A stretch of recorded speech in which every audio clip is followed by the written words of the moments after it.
సన్నిధిలో కూర్చోబెట్టి అడుగుతున్నాను, మీకు తెలియకుండా మీరు భోజనం చేస్తారా? మీకు తెలియకుండా మీరు నీళ్లు తాగుతారా? మీకు తెలియకుండా మీరు ఇక్కడికి వచ్చారా? సడన్ గా లేచి అరే మాల్యాలో ఉన్నానే నేను అంట. అలాగేం కాదుగా, అన్ని తెలిసేనే జరుగుతున్నాయి.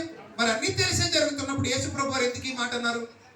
తండ్రి మీరు ఏమి చేయించున్నారో సేమ్ పౌలు గారు కూడా ఒక మాట అన్నారు, తెలియక చేసి తిని కనుక కనికరింపబడి తిని. ఏమన్నారు పౌలు గారు? తెలియక చేసి తిని కనుక కనికరింపబడి తిని. ఏంటి తెలియకుండా చేయటం? మనకు అన్ని తెలిసేగా చేస్తాం. నువ్వు ఏం చేసినా తెలిసే చేస్తావు. వ్యభిచారం చేసావా? తెలిసి చేస్తావు. అబద్ధం ఆడావా? తెలిసే ఆడతావు. దొంగతనం చేసావా? తెలిసే చేస్తావు. నరహత్య చేసావా? తెలిసే చేస్తావు. ఎవరి కొంపైనా కూల్చేయాలా? తెలిసే. ఎవరికైనా నిప్పెట్టేయాలా? తెలిసే. ఇవన్నీ కూడా ఏ ఉద్దేశంతో చేస్తారు మనుషులు? తెలిసే చేస్తారు, తెలిసే చేస్తారు.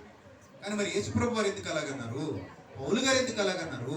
తండ్రి మీరు ఏమి చేయించున్నారో మీరు ఎరుగరనే మాటలోని ఆంతర్యం ఏమిటంటే దేవుని యొక్క చిత్తము తెలియదు. అర్థమవుతుందా? ఏమి ఎరగలేదు వీళ్ళు?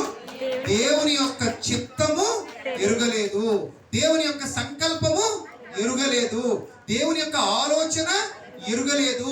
అందుకే వీరు ఏమి చేయించున్నారో వీరు ఎరుగరు. వీరేమి చేయించున్నారో వీరు ఎరుగరు అంటే అర్థం ఏంటంటే వారు దేవుని సంకల్పాన్ని ఎరుగరు, దేవుని చిత్తాన్ని ఎరుగరు, దేవుని ప్రణాళికను ఎరుగరు. వచ్చిన ఆయన దేవుని కుమారుడని ఎరుగరు. కుమారుడని ఎరిగితే చెయ్యేస్తారా? చెయ్యేస్తారా? లేరండి. దేవుని కుమారుడని తెలిస్తే చెయ్యరు. చాలా సంవత్సరాల కిందట, దాదాపు ఒక 5 ఏళ్ల క్రిందట అనుకుంటాను, పాలకొల్లు పరిసర ప్రాంతాల కంటే మార్టేరు పరిసర ప్రాంతాలకి సువార్తకు వెళుతున్నాం. ఆ రోజు ఉదయం పెళ్లిలో పెద్ద సౌండ్ అంటే చుట్టూతో జనాలు అందరూ వచ్చేసారు. వచ్చేసిన తర్వాత ఒక ఆవిడ లోపల కూర్చొని పాపం గిన్నెలు దోముకుంటుంది. సాయంత్రం పూట వెళ్ళి ఆ గోలానికి తగలగానే గోలం 2 ముక్కలు అయిపోయింది. నేల గోలు, టైర్ తగిలి, పెద్ద టైర్. అప్పుడు కిందకి దిగి చూస్తే నాకేం అర్థం కావట్లేదు. టైర్కి 4 బోల్ట్లు ఉంటాయి కదా, ఒక బోల్టే ఉంది ఏంటంటే 3 బోల్ట్లు ఎవడో ఇప్పించాడు.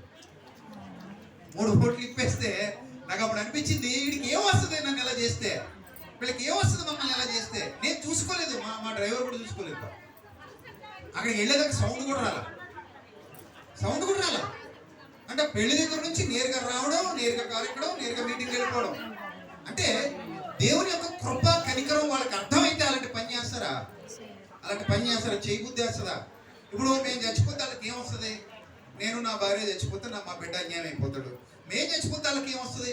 ఎందుకు అలాంటి పని చేయాలి? అప్పుడు అలాంటి ఆలోచన కలిగిందని ఎందుకు ఇలాంటి దుర్మార్గంగా కొంతమంది బిహేవ్ చేస్తారు? యేసు ప్రభుని ఎందుకు కొట్టారు? తెలియక.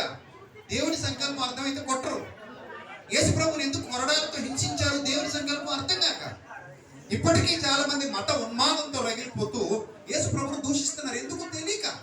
దేవుని సంకల్పం తెలియక, దేవుని ప్రణాళిక తెలియక, యేసు ప్రభు గొప్పతనం తెలియక, యేసు ప్రభు ఔన్నత్యం తెలియక, ఆయన ఎందుకు వచ్చాడో తెలియక. ఆయన వచ్చిందే వేళ కోసం, ఆయన వచ్చింది వీళ్ళని రక్షించడం కోసం. కరువు అలాంటి తప్పుడు పని చేయరు. అందుకే కొరింథీ పత్రికలు అంటాడు, ప్రభు యొక్క మహిమను వాళ్ళు తెలుసుకోలేకపోయారు అంటాడు. కొరింథీలకు రాసిన మొదటి పత్రిక